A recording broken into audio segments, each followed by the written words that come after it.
L'autre match politique du moment, il se joue entre l'Assemblée nationale et le Sénat. Oui, les deux chambres ont chacune leur proposition de loi pour lutter contre les déserts médicaux. Alors cette semaine, ce sont les députés qui reprennent l'examen de leur texte. Les sénateurs s'y mettront la semaine prochaine. Et au milieu de tout ça, le gouvernement qui n'a pas encore pris position, Astrée Olivier.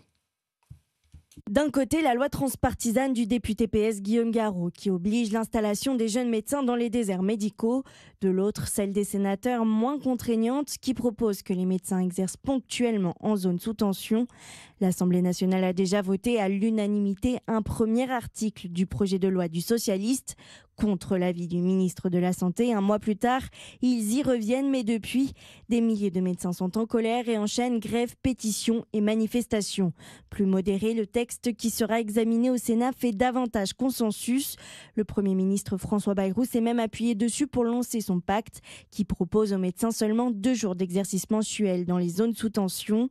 Signe qu'il s'agit d'un sujet sensible, François Bayrou pourrait lancer une procédure accélérée pour hâter l'adoption de son propre texte sur la régulation des médecins et ainsi couper l'herbe sous le pied au projet de loi des députés.